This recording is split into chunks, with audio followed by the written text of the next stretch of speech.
After our last class, before we get started with the Chaitanya Charitamrita, I wanted to just go over something that we mentioned last time.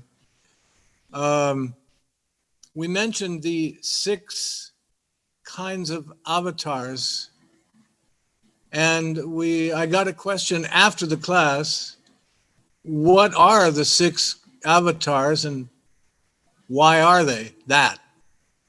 Okay, so the 6 are the Purusha avatar, the Lila avatar, the Guna avatar, the Manvantara avatar, the Yuga avatar, and the Shaktavesha avatar.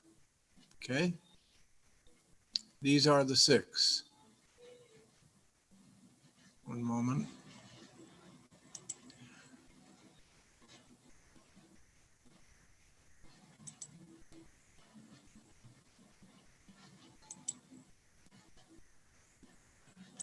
Now, in terms of what their function is, or why we call them by these different names, let's begin with the Purusha avatar.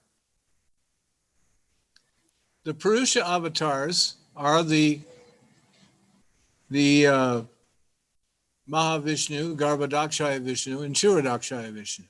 Okay? The Lord is lying on the causal ocean, Garbhodakshaya Vishnu, the Lord who's lying in the universal ocean, and Kshirodakshaya Vishnu, the Lord who is in the ocean of milk, and also known as Paramatma, the Lord in the heart.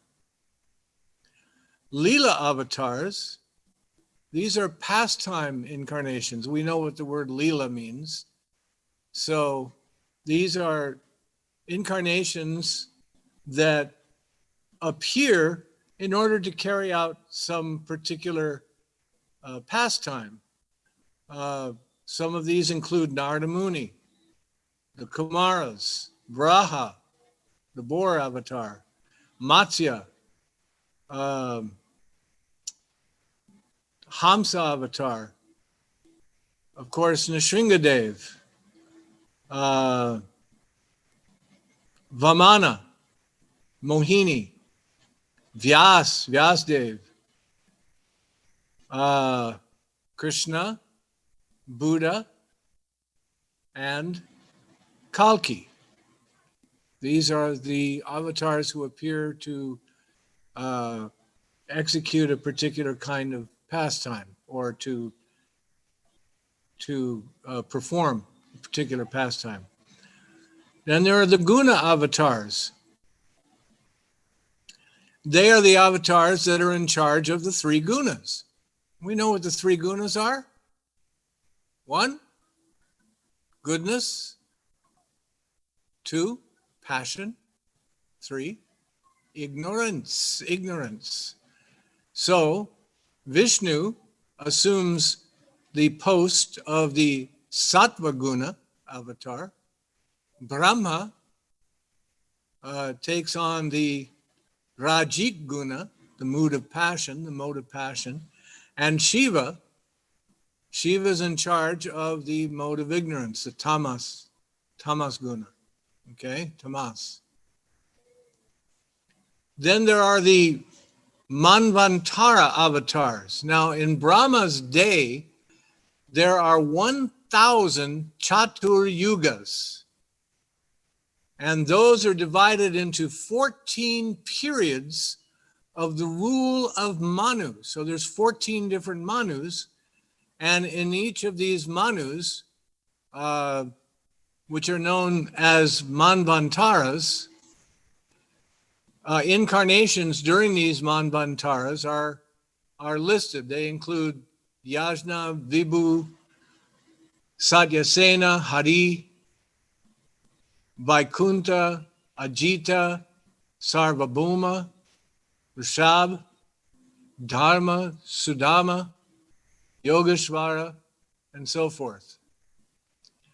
Then there are the Yuga avatars, the 4 different yugas in each of these different cycles. That includes Satya Yuga, which lasts for a little over 1,700,000, almost 2 million years. Treta Yuga, lasting a little over 1 million years, almost 1,300,000 years. Dwapara Yuga, which lasts 864,000 years. And Kali Yuga, which lasts about 432,000 years. And we're only into it by about 5,000 years, so we got a long way to go. Krishna appears as an incarnation in every millennium. In the past, he's assumed 3 different colors, white, red, and yellow. And now he has appeared in a blackish color. This is from Srimad Bhagavatam, 10th canto. In the Satya Yuga, a white avatar appeared to Kardama Muni to establish meditation as the process for self-realization. In the Treta Yuga, the avatar was red, and he appeared to Brahma to establish fire sacrifice as the process for self-realization for that age. In Dwapara Yuga, a dark incarnation, Krishna, appeared as the son of Devaki to establish temple worship as the process for self-realization. And now, here in Kali Yuga, the avatar is yellow, golden, Chaitanya Mahaprabhu, as the son of Sachimata, to establish the chanting of the holy names, Nama Sankirtan, as the process of self-realization. Now, how many of you know what a Shaktavesha avatar is? Raise your hand. Shaktavesha avatar. Really? Nobody's raising their hand?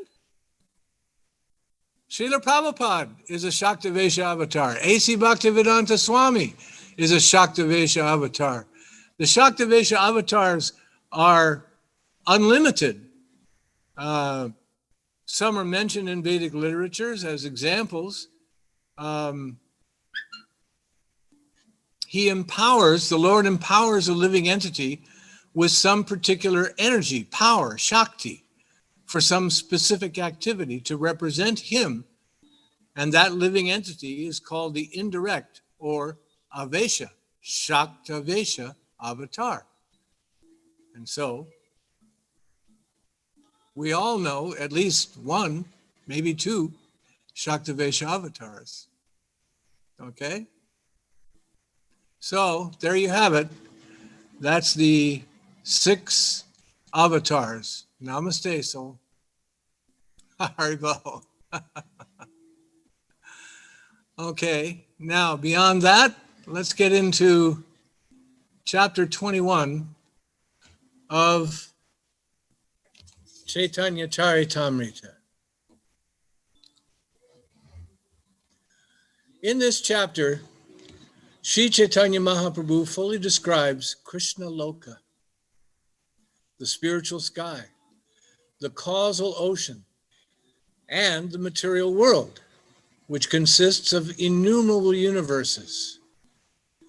Sri Chaitanya Mahaprabhu then describes Lord Brahma's interview with Krishna at Dwarka,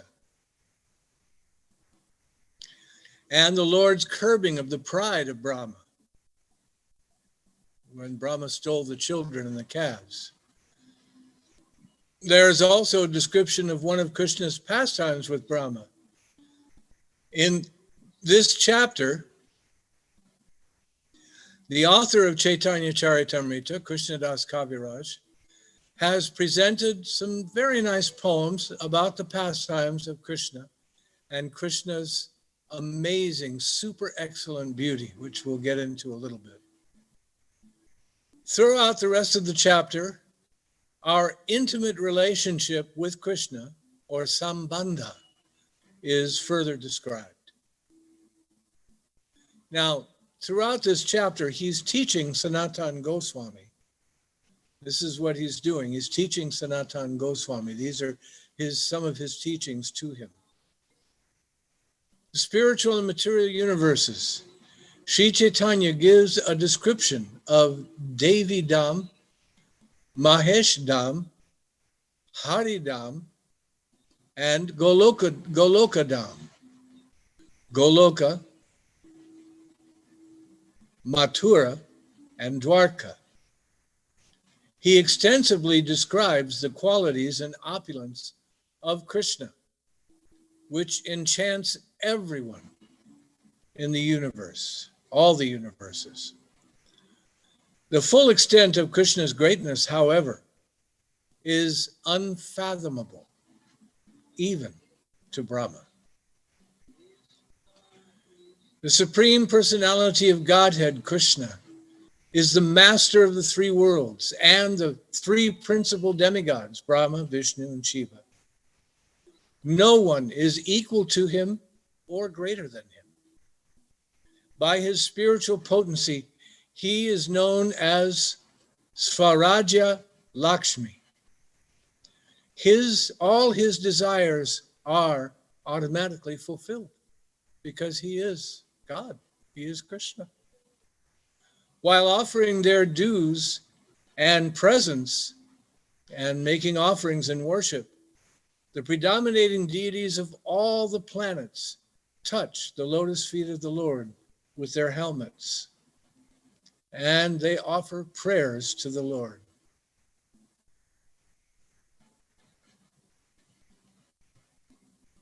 From Srimad Bhagavatam, 3rd canto, those verses came from the Srimad Bhagavatam, 3rd canto. They were quoted by Lord Chaitanya. Then Lord Chaitanya said, "My dear Sanatan, the sweet, attractive, transcendental form of Krishna is so nice. Just try to understand. Even a fractional understanding of Krishna's beauty can merge all three worlds into an ocean of love. He attracts all the living entities within the three worlds.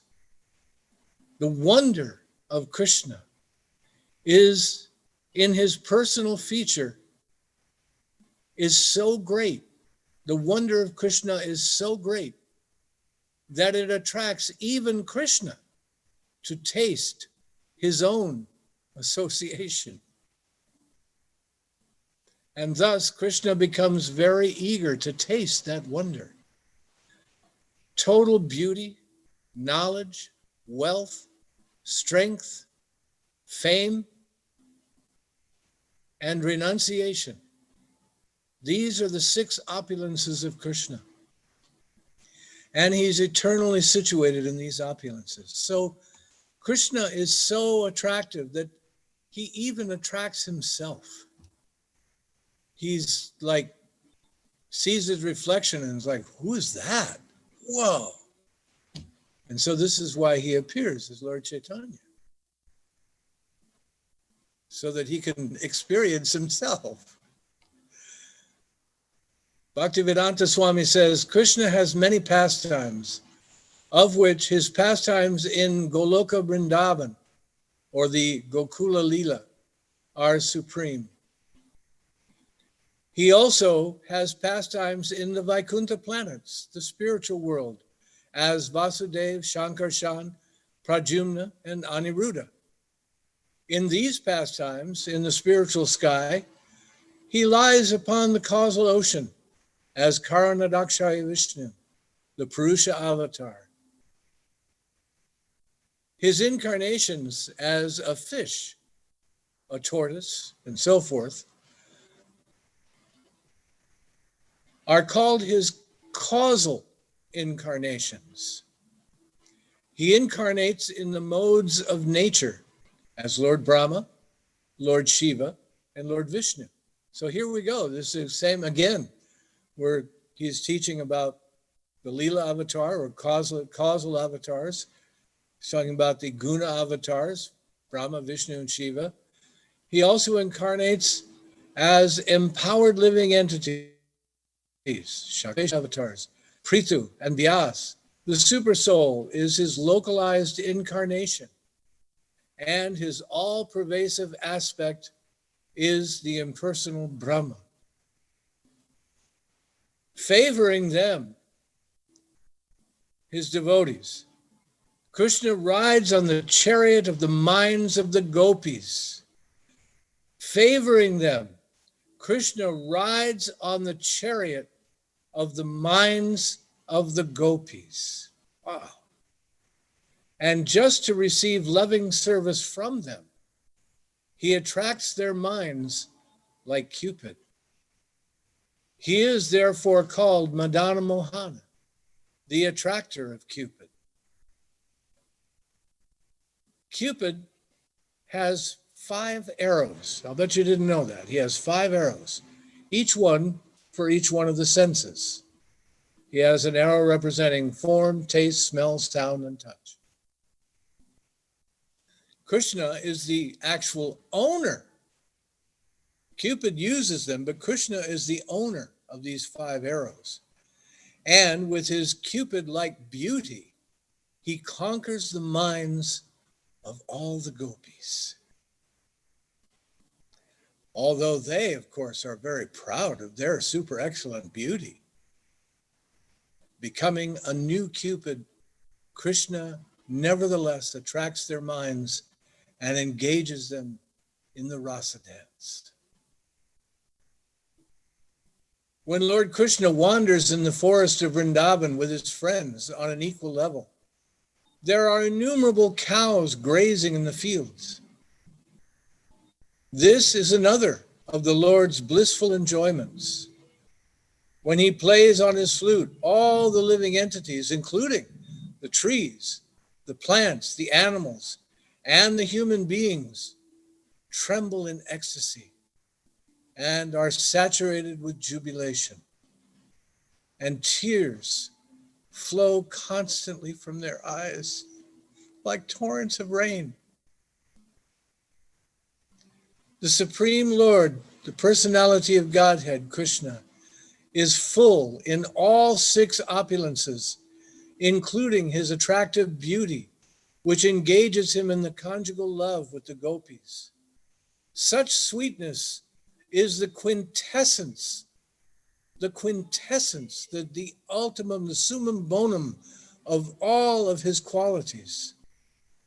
Sukadeva Goswami, the son of Vyasadeva, has described these pastimes of Krishna throughout the Srimad Bhagavatam. Hearing these descriptions, devotees become mad with love for God.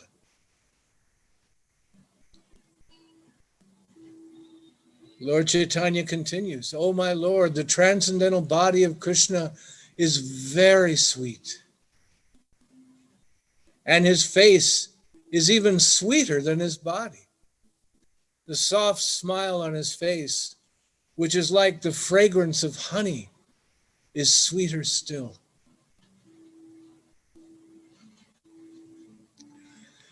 The sound of Krishna's flute spreads out in all 4 directions. Even though Krishna vibrates his flute within the universe, its sound actually pierces the universal covering and enters the spiritual sky. Thus, this vibration enters the ears of all the inhabitants of the spiritual world as well. It especially enters Goloka Vrindavan Dham, and when the gopis hear it, their minds of the young damsels of Braja Bhumi bring them forcibly to anywhere where Krishna is present. Wow. The vibration of Krishna's flute is very aggressive, and it breaks the vows of all chaste women. Indeed, this vibration takes them forcibly from the laps of their husbands. The vibration of his flute attracts even the goddess of fortune in the Vaikuntha planets, to say nothing of the poor damsels of Vrindavan, simple girls that they were. The vibration of the Lord's flute slackens the knots of their underwear, even in front of their husbands. And thus the gopis are forced to abandon their household duties and run to come before the Lord Krishna. In this way, all social etiquette, shame, fear, none of that exists. All vanquished in the transcendental sound of Krishna's flute. The vibration of his flute causes all women to dance. Wow. Is it any wonder that when the British read this stuff, they were like, oh my God, this guy's like, terrible, right? Not understanding that this is on a completely different level. This is not on a material level at all. And finally, the Lord said, resuming his external consciousness, Lord Sri Krishna Chaitanya Mahaprabhu told Sanatana Goswami, I'm sorry. I've not spoken what I intended to speak. Lord Krishna is very merciful to you because by bewildering my mind, he has exposed his personal opulence and sweetness to you. And he's caused you to hear all these things from me, just for your understanding. So he had intended to instruct him in the science of bhakti yoga, but instead he got so caught up in the wonderful qualities of Krishna that he couldn't stop himself. He completely lost himself in this wonderful description of Krishna. And that's chapter 21. In chapter 22, Sri Chaitanya Mahaprabhu describes the process of devotional service. In the beginning, he describes the truth about the living entity and the super excellence of devotional service. He then describes the use of mental speculation and mystic yoga. In all circumstances, the living entity is recommended to accept the path of devotional service, as personally explained by Lord Chaitanya.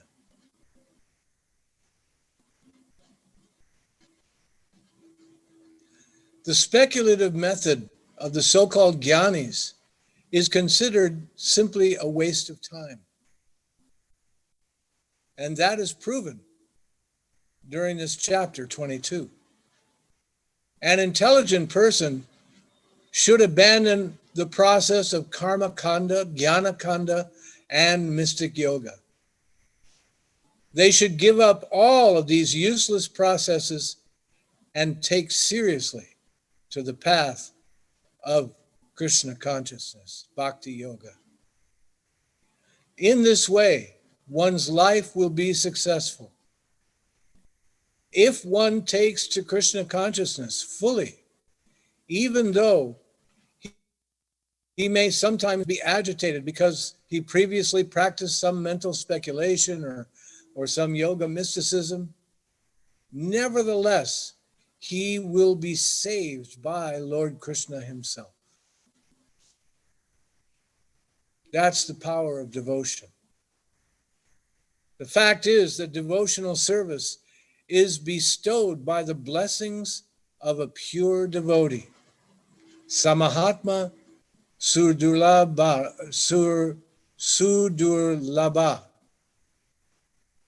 A pure devotee is the supreme transcendentalist.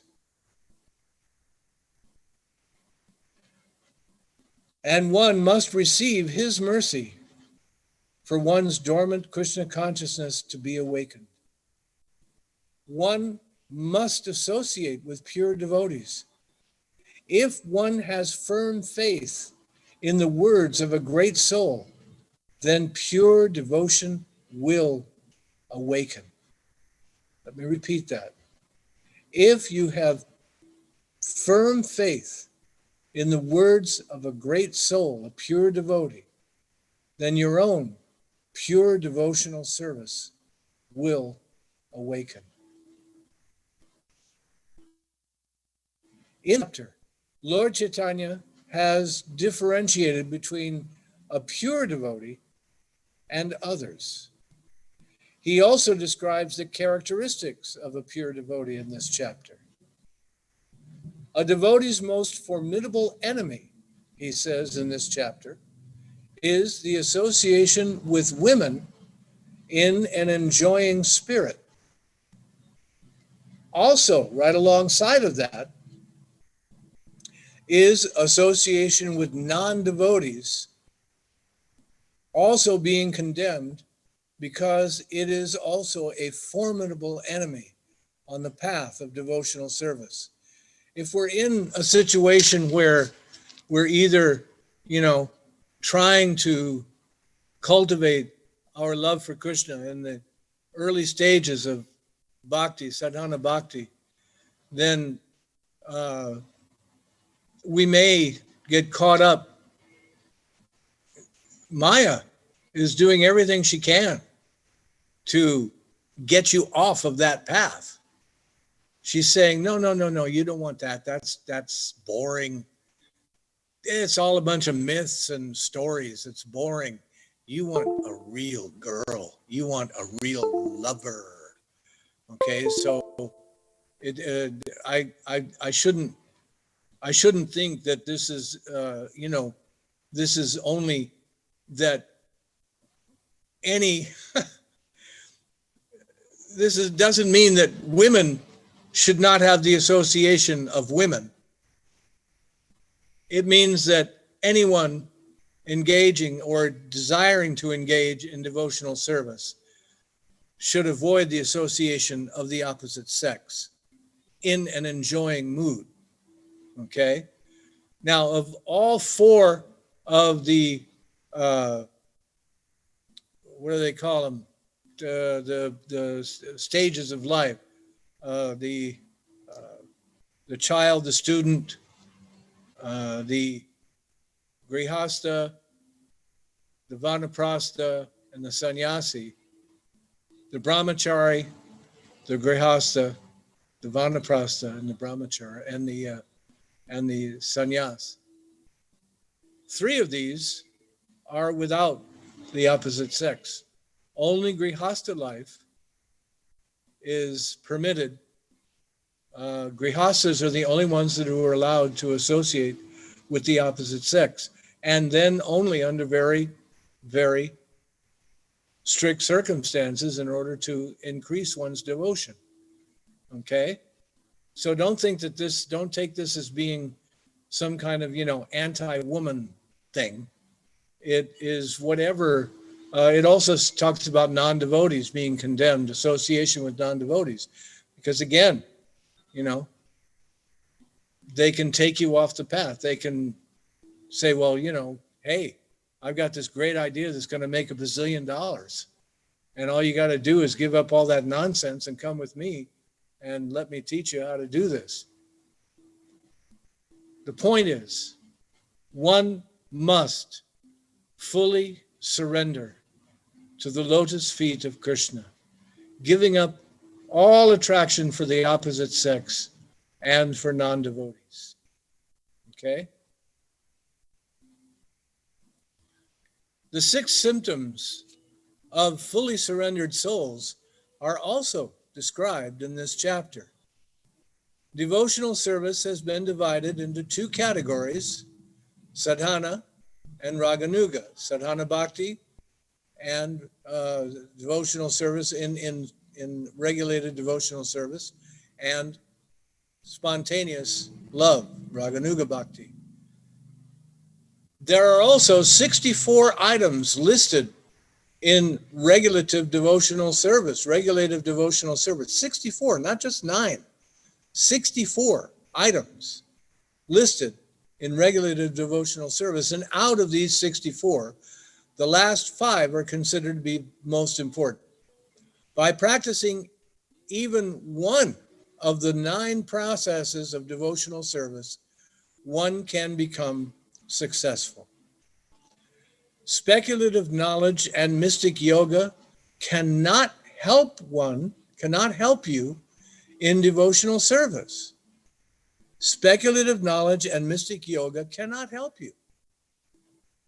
Pious activity, non-violence, sense control and regulation, these things are not separate from devotional service in its pure form. So you don't have to go out and try to cultivate piety. You don't have to go out and try to allow yourself to get beaten up so you can practice nonviolence.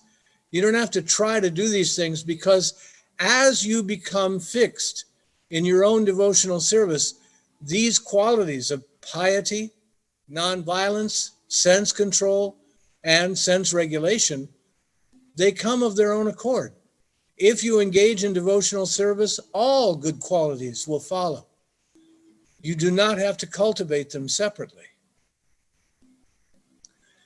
Spontaneous devotional service arises when we follow a pure devotee who is awakened to spontaneous love of Krishna, love of God. Sri Chaitanya Mahaprabhu has described the symptoms of devotees who are already situated in their spontaneous love of God. And he also describes the devotees who are trying to follow in the footsteps of pure devotees. The process of devotional service. Lord Chaitanya reiterates that devotional service triggered by the association of devotees is the means to reconnect with Krishna. The process of devotional service triggered by a pure devotee is the means to reconnect with Krishna. By describing various gradations and qualities of a devotee, Lord Chaitanya teaches how we can derive maximum benefit when we're in spiritual company. I'm not going into all the details on this because, again, this is a summary look at the Madhya Lila, and I'm hoping that at least one or two of you might be,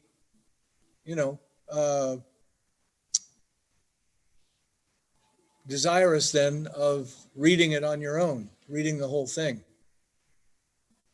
Further, in chapter 22, regulated and spontaneous devotional service of Vaidhi Bhakti or Sadhana Bhakti, regulated devotional service, and Raganuga Bhakti, spontaneous devotional service.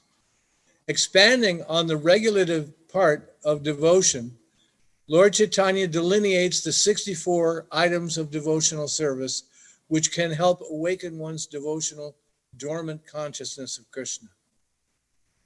He then discusses spontaneous or Raganuga devotion, the unique character of Vrindavan's residence, and the symptoms of advanced love or bhava and prema in various components of rasa. Okay? So first he talks about devotional service in practice, sadhana bhakti or Vaidhi Bhakti, and then he describes devotional service in bhava, Raganuga Bhakti. He says, for one who is fully engaged in my devotional service, whose mind is fixed on me in bhakti yoga, the path of speculative knowledge and dry renunciation is not very beneficial. A.C. Bhaktivedanta Swami explains, the path of devotion is always independent of other activity. The path of speculative knowledge or mystic yoga may be a little beneficial in the beginning, but it cannot be considered a part of real devotional service. This verse from Srimad Bhagavatam, 11th canto, was spoken by Lord Krishna when he was speaking to Uddhava before his departure from the material world. These are important instructions that are given by Lord Krishna. If one follows in the footsteps of the inhabitants of Vrindavan, he continues, out of such transcendental consciousness, He does not care for the injunctions or the reasonings of Shastra. If one follows in the footsteps of the inhabitants of Vrindavan, he no longer cares for the scriptures, the Shastra, the reasonings, injunctions. That, he explains, is the way of spontaneous love. Bhaktivedanta Swami explains. Srila Bhaktisiddhanta Saraswati Thakur says, a devotee is attracted by the service of the inhabitants of Vrindavan, namely the cowherd men, Maharaj Nanda, Mother Yasoda, Radharani, the gopis, and the cows and calves. An advanced devotee is attracted by the service rendered by an eternal servitor of the Lord. This attraction is called spontaneous attraction. Technically, it is called Swarup Upalabdhi. Swarup Upalabdhi. This stage is not achieved in the beginning. In the beginning, one has to render service strictly according to the regulative principles set forth by the revealed scriptures and by the spiritual master. By continuously rendering service through the process of Vaidhi Bhakti, one's natural inclination for devotion is gradually awakened. That is called spontaneous attraction. An advanced devotee situated on the platform of spontaneity is already very expert in Shastric instruction, logic, and argument. When such a person comes to the point of actually experiencing their eternal love for Krishna, no one can deviate him from that position, either by argument nor by Shastra. He can quote all the scriptures he wants. It's not going to change a person's mind who loves Krishna.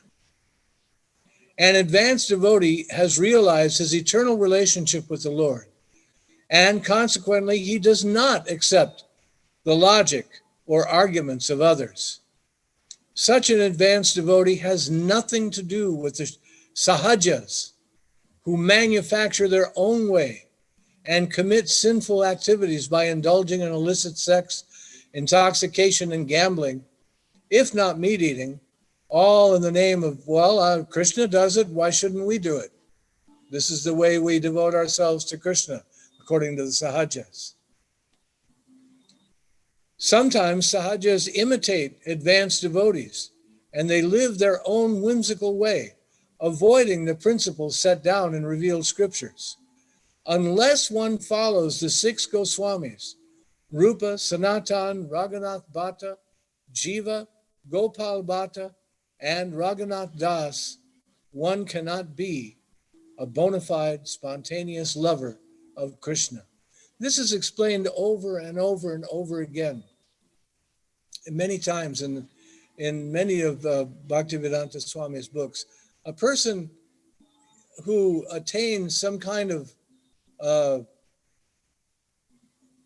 actually a person who attains real love for Krishna, he may ignore certain aspects of scripture, but it doesn't mean that he goes out and goes nuts and commits all kinds of sinful activity in the name of being a lover of God. Rather, he accepts the example, and this is described many, many times in scripture and in many stories from many devotees of someone, our own Srila Prabhupada. He was following Ramakrishna, the impersonalist of all impersonalists. And he was learning and teaching mystic yoga. And he had a very, very real relationship within his heart with Paramatma, understanding this aspect of Brahma Jyoti and Paramatma. But when he met A.C. Bhaktivedanta Swami, through his books, when he read Bhaktivedanta Swami, he knew this is way beyond anything that I've experienced. And immediately, he wanted to surrender. But he had all these disciples he had to take with him. That he'd been teaching all this impersonalism to. And so he had to gradually bring them to the point of understanding Bhakti Yoga. It was quite an accomplishment, quite a story. My dear Sanatan, Lord Chaitanya says, I have briefly described the processes of devotional service in practice, which is the means of attaining love for Krishna. It cannot be described broadly. It is each little teeny bit is amazing in itself. Whoever hears the process of practical devotional service very quickly attains the shelter at the lotus feet of Krishna in love and affection. And thus ends chapter 22. Thank you very much. Namo Siddheshvar Paramam Sandhamine Gaur Karuna Swarupaya Radha Krishna Prasthayate. So, this is an amazing chapter that so beautifully describes real devotional service, real bhakti. And, you know, it really should speak to each and every one of us in a very personal way. Where are we on that stairway of sadhana bhakti? You know, where is our devotional service? Are we at all spontaneous? Is there anything spontaneous in our life in terms of our devotional service? And if not, why not? We continue this sadhana bhakti, and our hope and our prayer is that this spontaneous love will somehow awaken within our heart. I hope that is your hope and your prayer as you continue your devotional service. So are there any questions?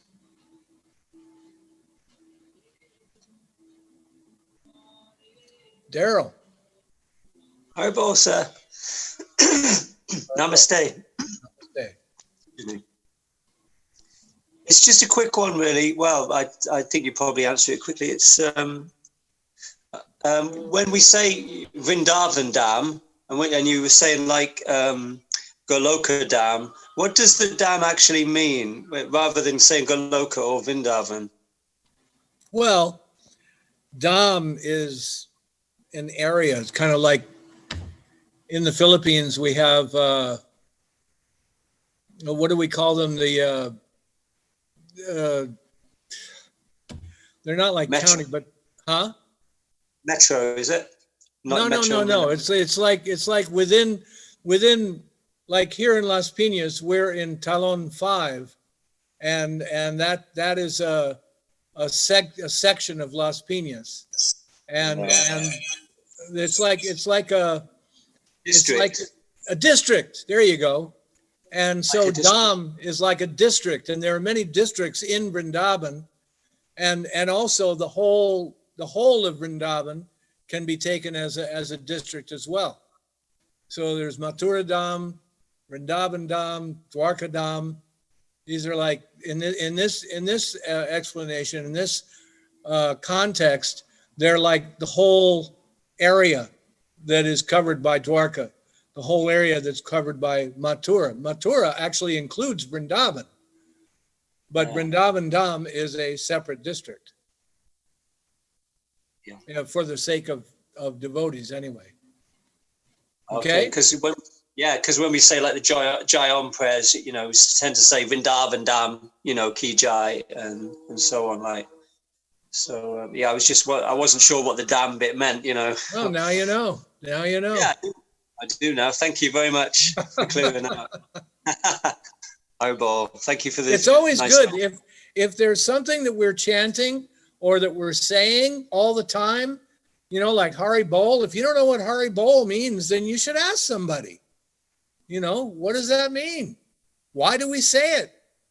What's it about? Don't become like, you know, like so many Christians and so many Muslims and so many people of other faiths that they just recite things without a rote, without knowing what the hell they mean. If you don't know what it means, then you got to find out, because otherwise it's useless.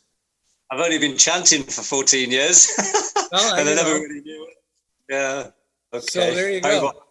Sometimes Yeah, it takes us. Sometimes it takes a little while. You know, and I know I was the same way for many things that I've you know. I've suddenly realized, my goodness, I don't know what that means. Like, well, Ellen, she asked me, what are the six incarnations? What are they all about? And I'm like, gosh, I don't know.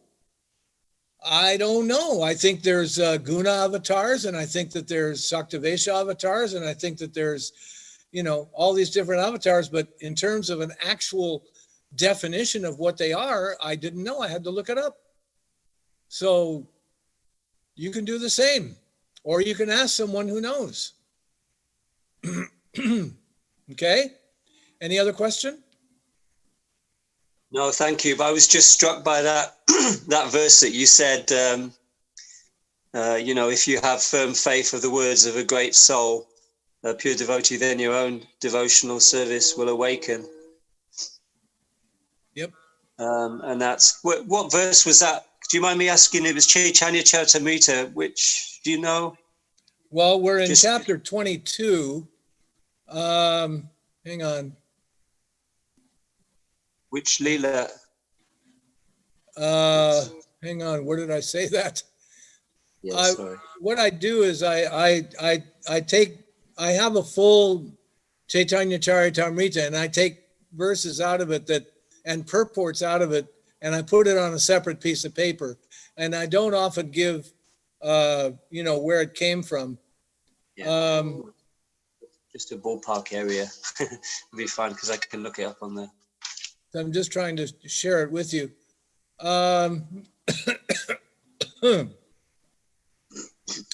What was the verse again? It was if you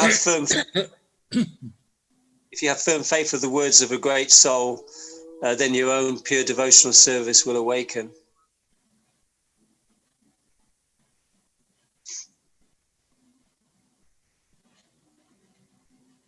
Gosh, I'm trying to find it here now again. Probably towards the end, quite close to the end of your talk. By continually rendering service through Vaidhi Bhakti. Okay, an advanced devotee situated in the platform. This comes from the purport of Bhaktivedanta Swami.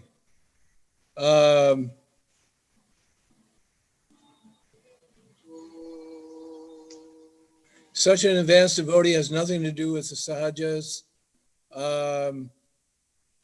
Unless one follows the Goswamis and the Raghunathas, one cannot.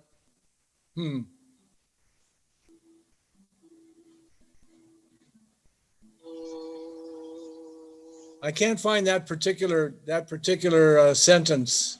That's okay. The last part that I talked about was the sahajas, and how a person that's situated, you know, in spontaneous devotional service may not necessarily, you know, follow all the scriptural injunctions. Like Nityananda was famous for, you know, just doing what he wanted. But in any case, I can't I'm sorry, I can't tell you Awesome. where that particular sentence came from, but probably it was from one of Bhaktivedanta Swami's purports in chapter Yeah. 22. And what Leela is that? Chapter 22. Madhya Lila. We're Madhya. studying Yeah. Madhya Lila. Madhya, sorry. Yeah. Yeah. Yep. That's his. Yeah. Thank you. Okay, doke. Namaste, Haribol. Thank you very much. Namaste, Haribol. Thank you for your question. Do we have any other questions from anyone? Speak up, write up. Reciting the 8 prayers of Lord Chaitanya Mahaprabhu. All glories to the Shri Krishna Sankirtan, which cleanses the heart of all the dust accumulated for years together. It extinguishes the fire of conditional life, of repeated birth and death. This Sankirtan movement is the prime benediction for humanity at large, because it spreads the rays of the benediction moon. It is the life of all transcendental knowledge. It increases the ocean of transcendental bliss and allows us to experience a full taste of that eternal nectar for which we're always anxious.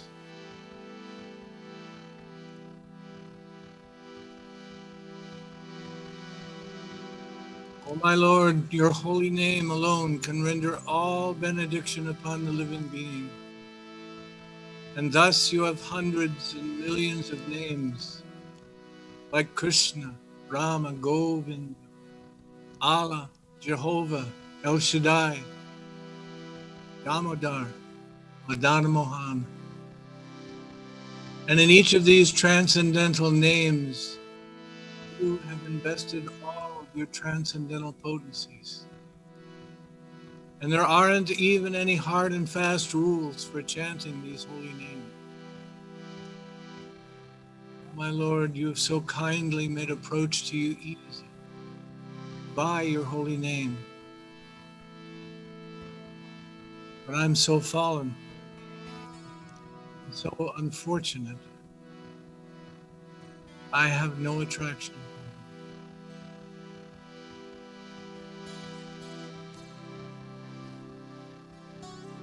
One should chant the holy name of the Lord in a humble state of mind,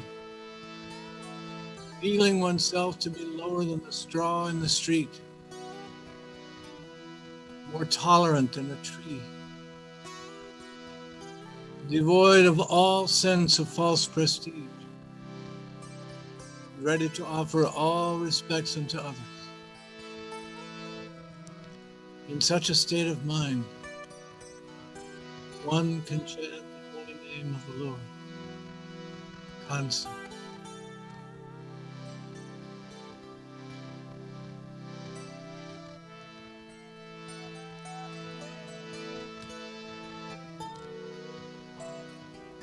O Almighty Lord, I have no desire to accumulate wealth,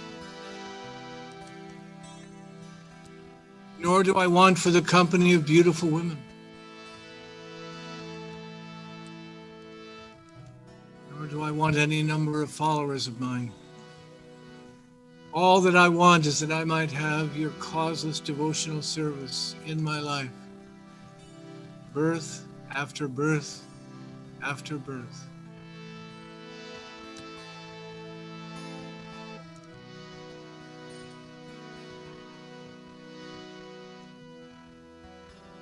O son of Maharaj Nanda, Krishna, I am your eternal servant. But even though I'm eternally your servitor, somehow or other I've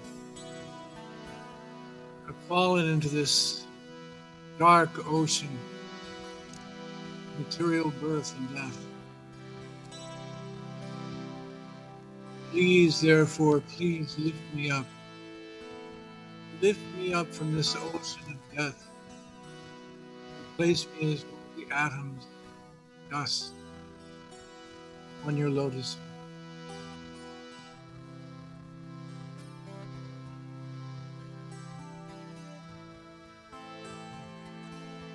Oh my Lord, when will my eyes be decorated with tears of love, flowing constantly while I chant your holy name? When will the holes of hair on my body have eruptions? My voice choke up, husky with love for you, and all of my hair stand on end in the mere recitation of your holy name.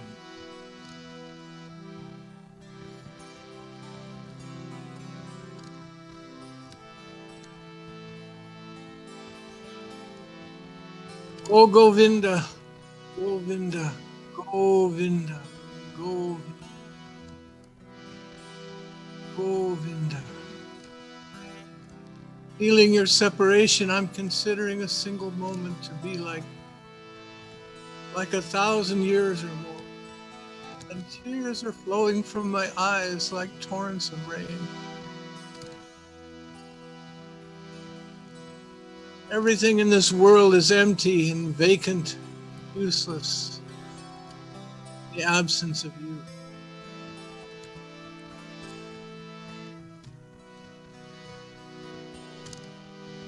I don't know anyone except you, dear Krishna, as my Lord. You will always remain as such, even if you handle me roughly. Or you may make me broken-hearted by not being present before me. You may feed me if you like, or you may make me starve. You may save me, or you may slay me outright. Choice is yours, because only you can do anything and everything. But you are always my worshipful Lord. You are always my worshipful Lord. You are always my worshipful Lord, unconditional. Hari Bol, Hari Bol, Hari Bol.